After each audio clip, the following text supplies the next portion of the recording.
Good afternoon and welcome to the second in the series of webinars presented by the Tribal Justice Project, hosted at UC Davis School of Law.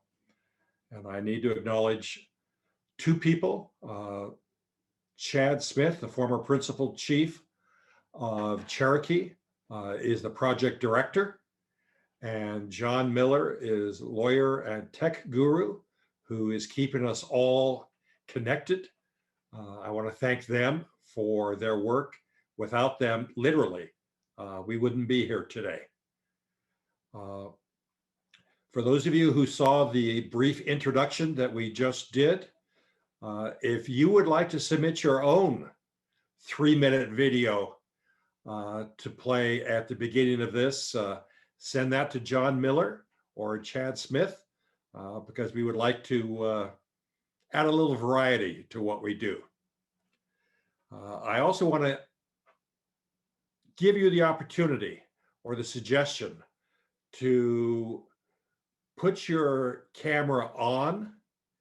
One of our goals is to try and build a tribal community of practitioners.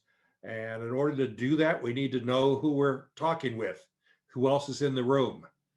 So those of you who are turning on your cameras, thank you. We want to be able to see that there are real people and not just symbols or names out there. So if you're able to turn on your camera, thank you. We appreciate that. In addition, to try and build that community, we're going to leave the Zoom on for 30 minutes after we finish up with the presentations, so that people can connect with each other. So as you're going through the list of participants, there's somebody you want to reach out to, or somebody you want to carry on a conversation with, or ask further questions. We want to give you that opportunity. I need to acknowledge on the behalf of UC Davis that they are occupying the territory that historically was occupied by the Winton Nation. And that they recognize that and want to honor that presence. My name is Bill Thorne. I'm going to be hosting most, if not all, of these seminars.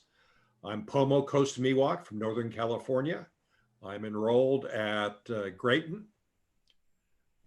I have been a tribal judge for 30 different tribes in a dozen different states. I've been a state court trial judge for 14 years and at the state court of appeals for 13 years. And for the last 7 years now, I've been retired and working to try and improve the justice system around the country. So I appreciate the opportunity to join you and be a part of this. One of the highlights for this, I want to thank Chad Smith for setting this up, is that when you finish with the webinar today, you'll be asked to fill out an evaluation. If you fill out the evaluation, you'll be entered for a chance to win a raffle, which will be a Pendleton throw. We have a winner from last week that I want to announce. That is Bonnie Hammer from Kasson, Alaska. So she is the winner of the Pendleton from last year. Computer is not working. Our faucets are starting. I'm sorry?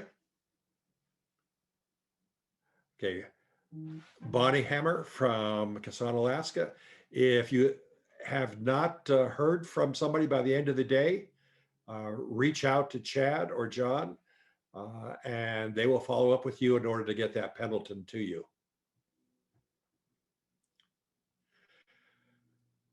The goal of the project is to try and build a community of practitioners in tribal courts. And so we have tried to arrange for a number of different speakers on different topics.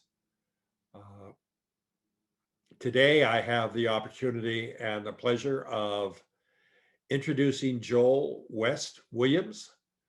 Joel is a citizen of the Cherokee Nation and a senior staff attorney for the Native American Rights Fund. If you're not familiar with the Native American Rights Fund, it is the premier Indian law litigation law firm in the country.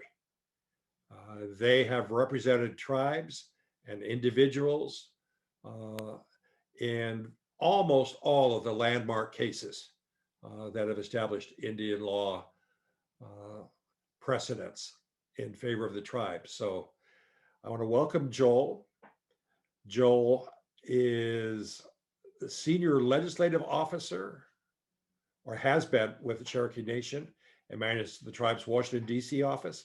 He's now with NARF. And in addition to the legal work that he's done on cases, he has also headed up the Supreme Court project for NARF. That's the effort to get the Supreme Court to understand Indian country. If you grew up as a lawyer, for example, on the East Coast, the chances are you were never in Indian country. And when they're making decisions about tribal law and jurisdiction, it's important to have a context that's based in reality. And Joel is one of the people who is charged with trying to make that happen. So above and beyond his lawyer duties, he has the duty of being an educator. So Joel, are you ready? I am. Thank you so much. Okay, take it away. All right, thank you. So first of all, I'll a little bit of an apology here. As we were going through the introduction, my computer started doing some kind of unusual things, and I had to kind of quickly rework a few things here. So I'm looking at y'all on a different screen than where my camera is. So if doesn't seem like I'm looking right at you or speaking directly to you, I apologize. I kind of have to look back and forth a little bit. So I hope that you know, that's Zoom meetings wouldn't be the same without technical problems. I know, right? Well, at least today I'm in my office, so you're not going to see my kids running through here, you know, jumping on my lap or anything like that, which has definitely happened several times. You know, I really appreciate the opportunity to be here and to speak with all of y'all. I mean, gosh, this is such a great audience, such a great program that's been put together here at UC Davis, and just really excited to have this conversation with you all. And I'll go ahead and turn on my slideshow here. It'll just take me a second.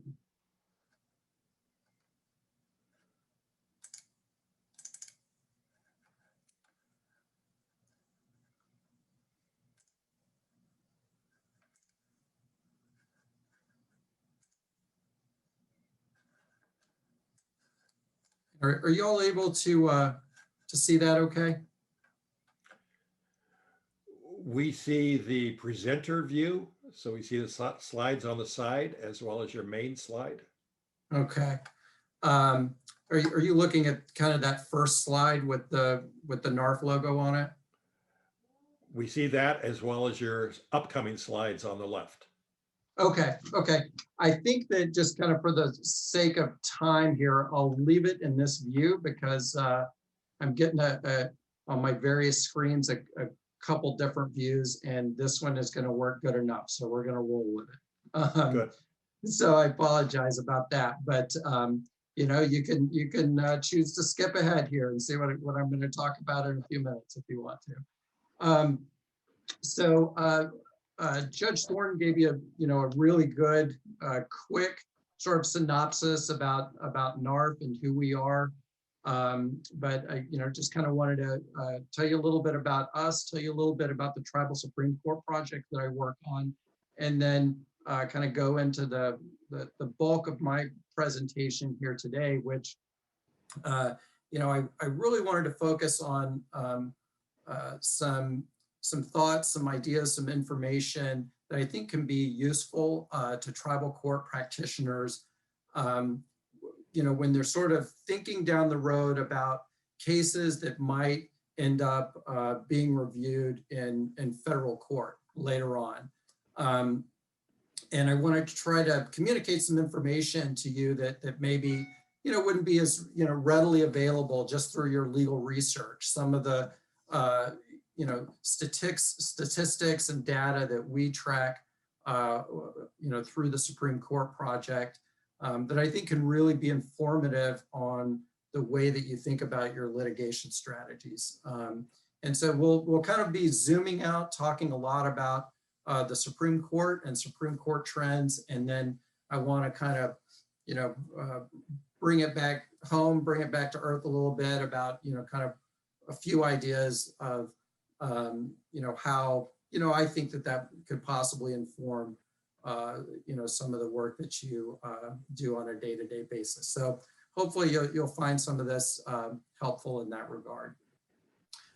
So the Native American Rights Fund, as Judge Thorne said, we're a national litigation law firm. We were founded in 1970, and we're the oldest and largest nonprofit legal organization that serves Indian tribes, individual Indians, and organizations throughout the United States. And we're run by an all Native board of directors. And our original board of directors gave us 5 priority areas to focus on. And we've stuck with those 5 priority areas for the last 50 years. And they're the preservation of tribal existence, the protection of tribal natural resources, the promotion of Native American human rights, holding governments accountable to Native Americans, and the development of Indian law and the education of the public about Indian law and tribal rights.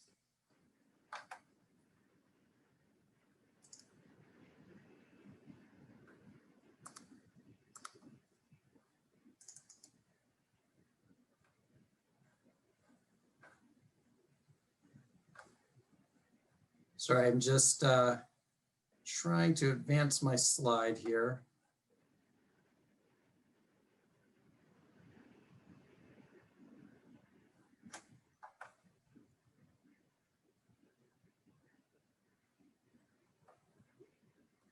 All right, were y'all able to see the next slide? We see one titled Tribal Supreme Court Project. Perfect. All right, thank you so much. Some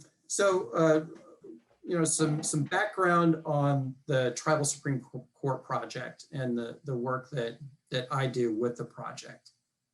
So the purpose of the project is to strengthen tribal advocacy before the United States Supreme Court. Just put simply, our objective is to help tribal interests win more often at the US Supreme Court. And the genesis of this project goes back to really the late 90s, early 2000s. And there were kind of a few things going on at this kind of all at once. There was a string of just particularly bad cases that came out of the Supreme Court around that time. Nevada versus Hicks, Atkinson Trading, a couple of the sort of big ticket ones that were particularly kind of shocking and damaging around that time.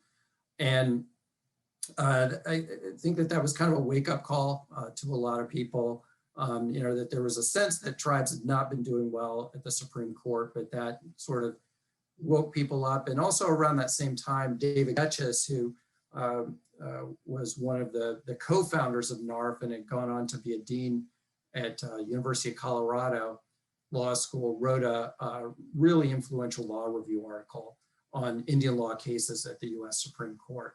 And he was one of the first ones to really put some numbers to it and quantify just how bad tribes were doing during that time, and also pointing out the way in which tribes were losing was really undermining foundational principles of federal Indian law.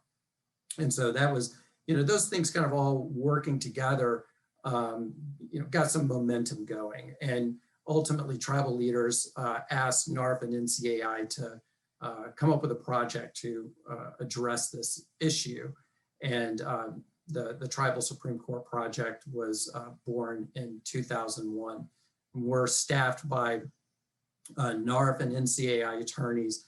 And really what I think of as the heart of the project is a work group of over 300 attorneys and academics from around the country that specialize in Indian law, but also other areas of law that are important in these cases. So I want to focus in on this this issue that I was talking about, about sort of tribes doing poorly at the Supreme Court, and focus on some particulars about that that I think are very important. So if you look at kind of the trends over time, we're looking at about the last 50 years or so here, and the win rate of tribal interests at the U.S. Supreme Court. So if you go back, a little more than 50 years to the beginning of the Burger Court era that went from 1969 to 1986, tribal interests were prevailing at the Supreme Court about 58% of the time. So, not great, but better than half of the time.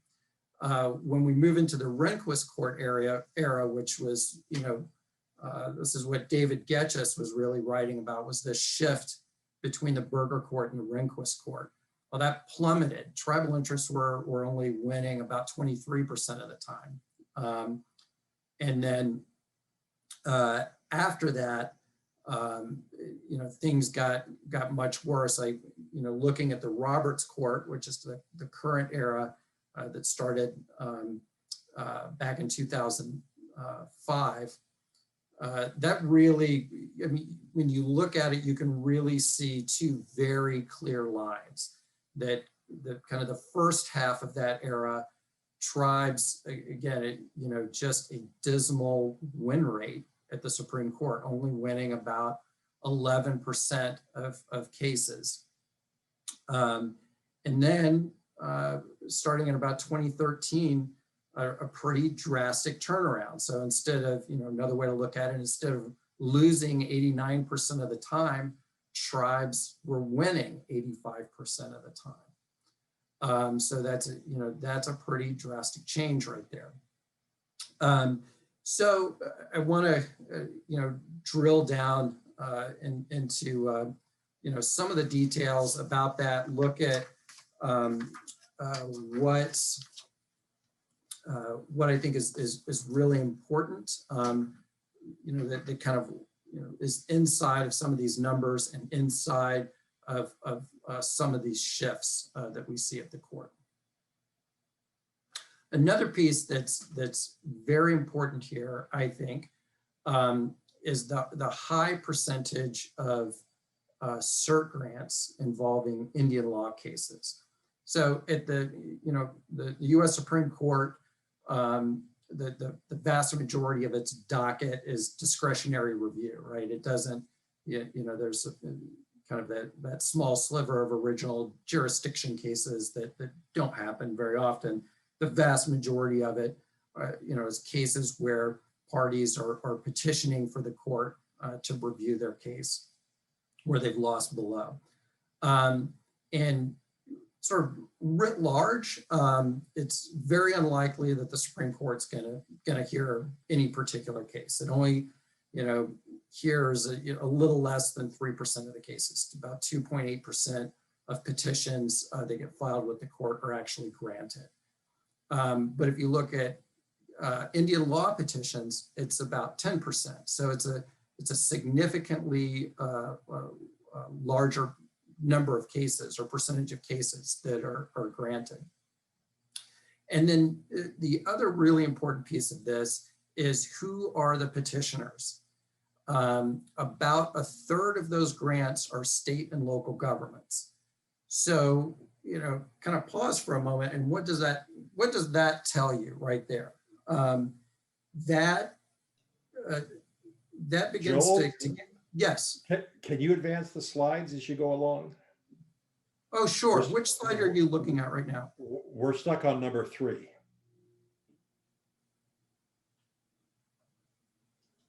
Okay.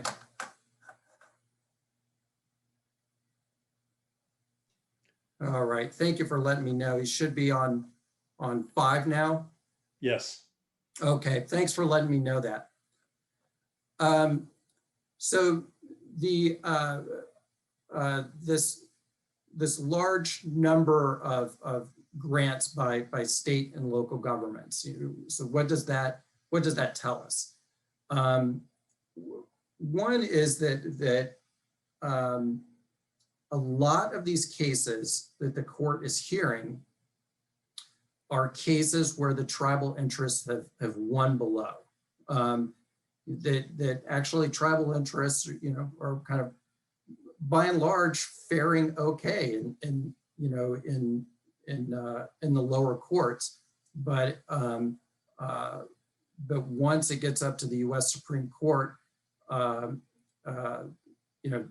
the tides really change. Their luck really changes, and this begins to this fact that it's a lot of the time it's where the state and local government interests lose in the lower courts, and the Supreme Court becomes very interested in reviewing those cases. If you kind of look back at some of the really bad cases from the last 30 or so years, that's something that really emerges, is that setup where the tribal interest is winning. They won in tribal court, won in the federal district courts or even in the state courts, and then once it gets to the Supreme Court, it becomes pretty bad news. A huge or large chunk of those petitions are also from the United States, and that can kind of cut both ways, but that also accounts for a large number of these.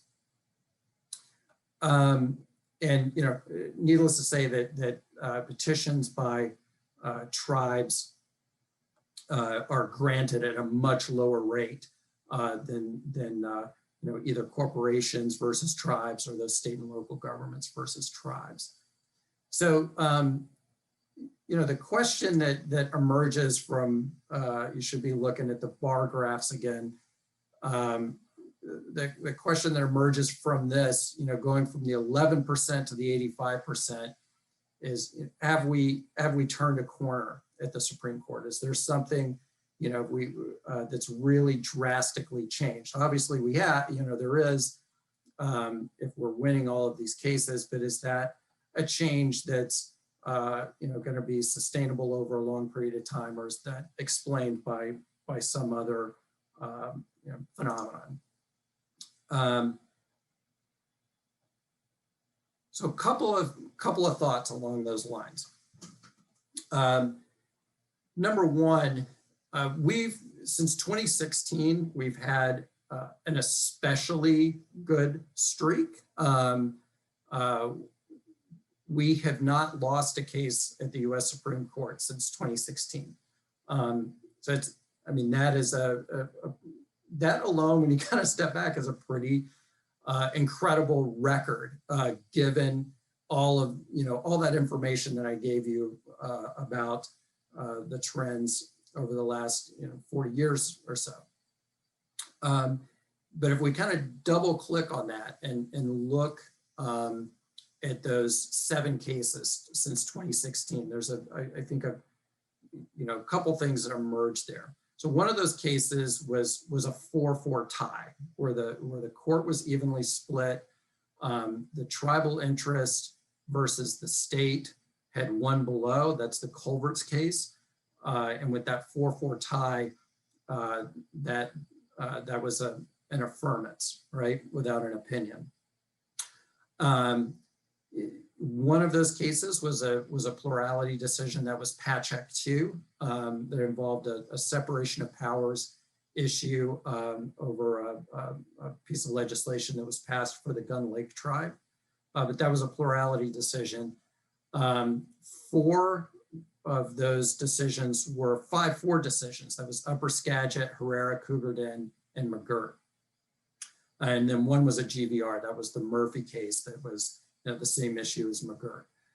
So GVR, sorry, is a grant, vacate, and remand. That's where the court doesn't issue a decision, but in the case of Murphy, it said, we just decided McGirt, we're gonna, grant the petition, vacate the lower court's decision, and remand for reconsideration based on this McGirt decision that we just issued. So those are pretty, those are narrow wins. I don't mean to diminish them in any way, but I think it's important to recognize that those are pretty narrow wins. A 4-4 tie, a plurality, and 4 5-4 decisions is pretty narrow. Another thing that's interesting that we can come back to a little bit too, is what's a big commonality between most of these cases? Well, it's treaty rights. Patchak and Upper Skagit didn't involve any treaty rights, but all those other cases did. And that's pretty interesting also because, up until the court was reviewing culverts, it hadn't heard a treaty rights case since 1999. So it went, whatever that was, 17 or so years without hearing a treaty rights case, and all of a sudden it's got a whole batch of them that it's looking at. So that's sort of an interesting phenomenon as well that we can circle back to. So there's kind of these, the narrow win aspect, the fact that we're dealing with a lot of treaty rights material, and then there's another significant piece I think very worthy of consideration, and that's the makeup of the court and their voting record on Indian law issues. So here's a continuum, and this is as of the end of October term 2020, so the previous term of the court. And so you can see on here on one end, you've got Justice Sotomayor, who votes in favor of tribal interests 83% of the time that she's been on the court. And then on the other end, you've got Justice Kavanaugh, who's voted in favor of tribal interests 0% of the time. And then in between there, you can see that there's this pretty clear block of 3 justices on kind of the pro-tribal interest side of things that are, right in there about 80% of the time: Sotomayor, Justice Gorsuch, and Justice Kagan. Then you've got this pretty clear block on the other end that's kind of the mid 20%, 25-ish% of the time in favor of tribal interest. It's Justice Thomas, the Chief, and Justice Alito, and then Kavanaugh kind of being this anti-outlier there. And then this middle ground here with Justice Ginsburg and Breyer having almost an identical record, and they're right there in the middle at just under 50% of the time. So obviously, those are kind of your, if you will, the swing votes that you're really going to have to try to capture one way or another to decide an Indian law case. And that particular makeup of the court, I think, is really important when you think about, kind of going back to that 11% versus 83% that we were talking about, that shift in the Roberts court. And let me show you what I'm talking about there. So here in this slide, this is about the personnel changes on the court. And so in 2009, somewhere right in that middle part of this drastic shift for Indian law cases in the Roberts court, Justice Sotomayor joined the court. As we said before, she votes in favor of tribal interest 83% of the time. She replaced Justice Souter, who voted in favor of tribal interests 56% of the time. So a pretty dramatic improvement there. Similarly, the next year, Justice Kagan comes onto the court, replaces Justice Stevens, who had voted in favor of tribal interests 40% of the time. So again, very dramatic improvement. Perhaps the most dramatic improvement on one particular seat was in 2017 when Justice Gorsuch replaced Justice Scalia. Justice Scalia had voted in favor of tribal interests less than 14% of the time. So that, that just those three right there that, kind of made up that kind of very pro-tribal bloc, those were pretty significant changes on the court during this time.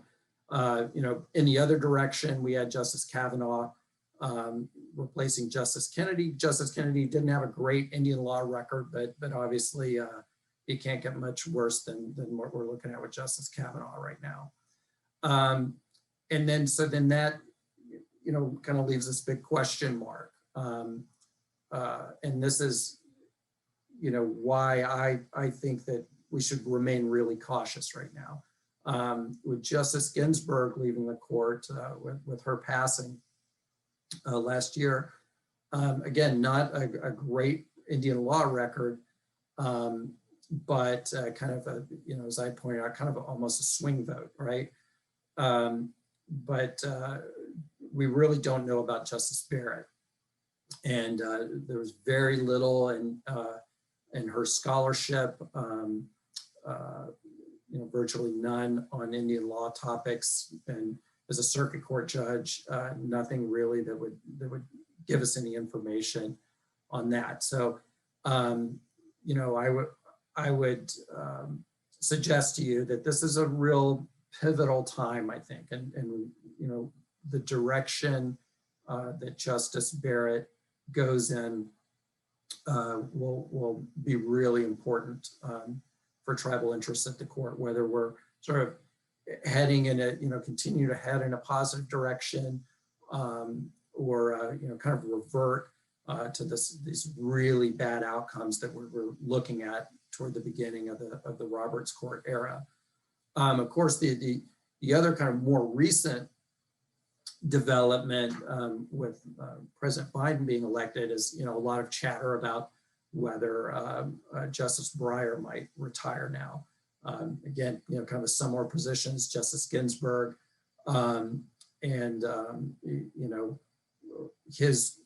if he were to retire, his replacement would of course be very important as well. That has the potential with those two of really solidifying sort of some more solid pro-tribal blocks on the court. And as those graphs suggest, I don't think that whether that particular justice is appointed by a Democrat or Republican president, whether they're sort of thought of as a more liberal justice or more conservative justice doesn't, it isn't a great predictor of how they will be thinking about Indian law matters. And we can talk about that a little bit more as well. I think that these are really important considerations right now, and thinking about sort of your strategies in tribal court litigation.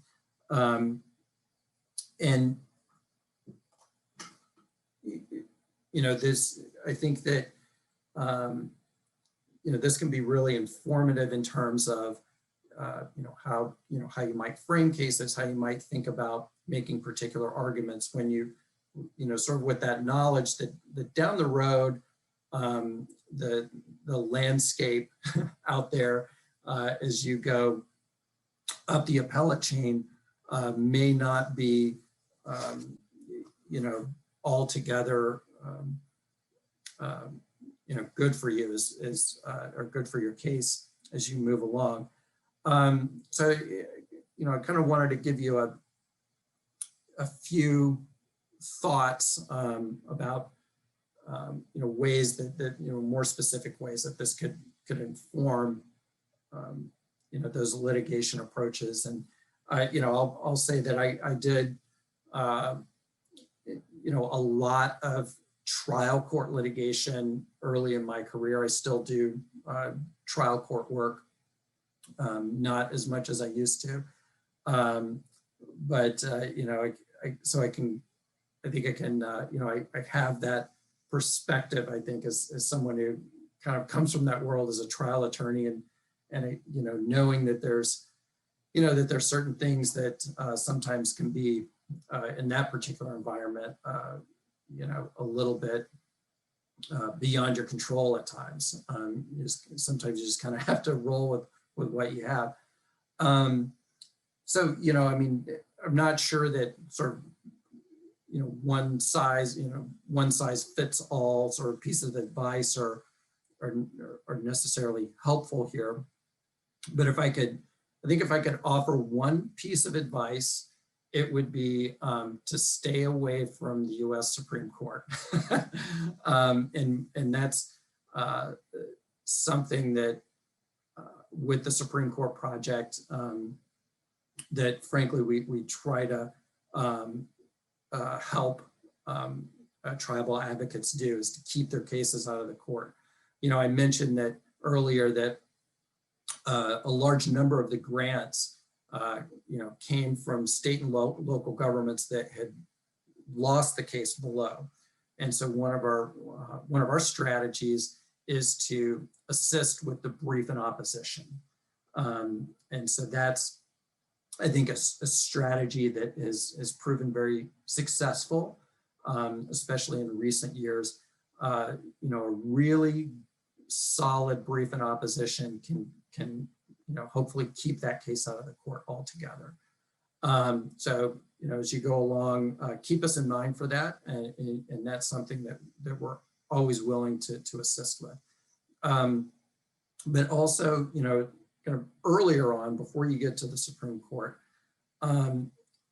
there's a couple of things that I think that people can think about there. One is,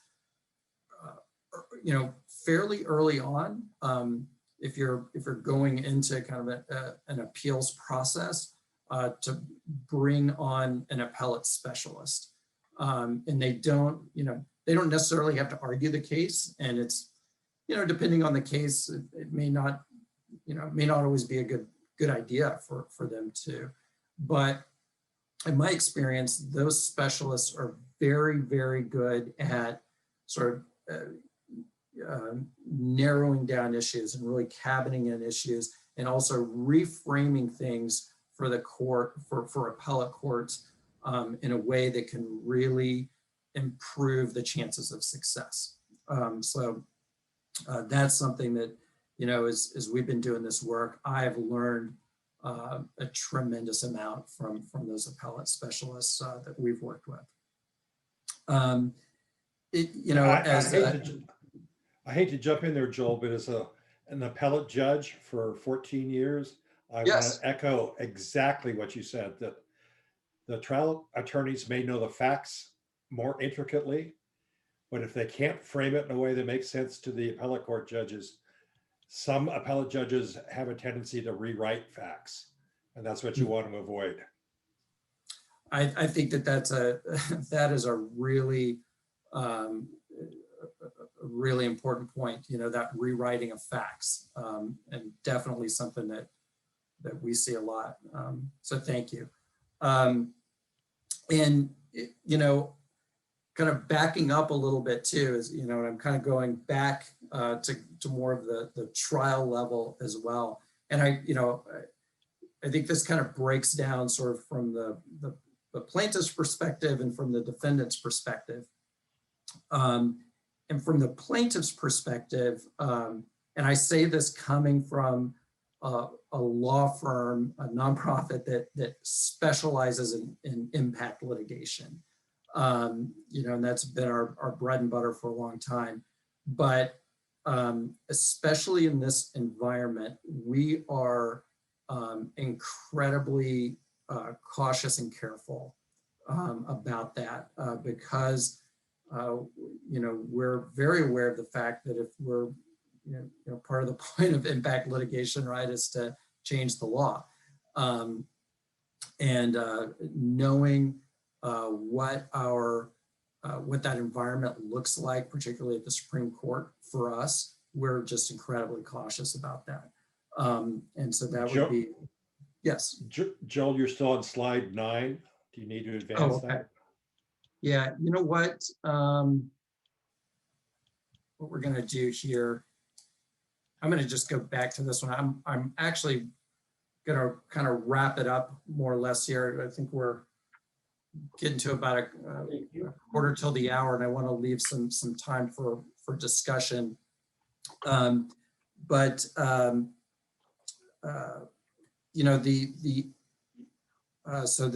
Being cautious about sort of what kind of cases you're bringing in general, and what kind of cases are doing well at the Supreme Court, what kinds aren't. Like I mentioned, treaty rights cases, doing pretty well on those types of treaty arguments. I think that there's a bunch of reasons for that it fits well a lot of times with the kind of more general judicial approach that a lot of those justices are taking. To the extent that you can frame cases around treaty provisions and treaty arguments, or federal delegations of authority, those aren't always kind of the,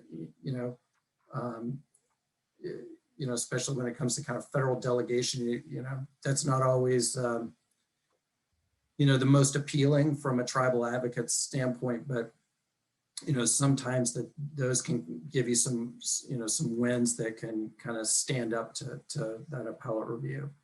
And then frankly, on the defendant side, there's a little less control with that, but one of the things you can see that happens a lot when cases start to get close to the Supreme Court is that tribes will look to settle a lot of those cases, that's definitely something that you have to think about at that point. So I think I went actually a little bit longer than I had intended to with some of that stuff, but I wanted to leave some space for discussion and some Q&A. So I think I'll kind of leave it right there, and hopefully we can have some good discussion around some of this material.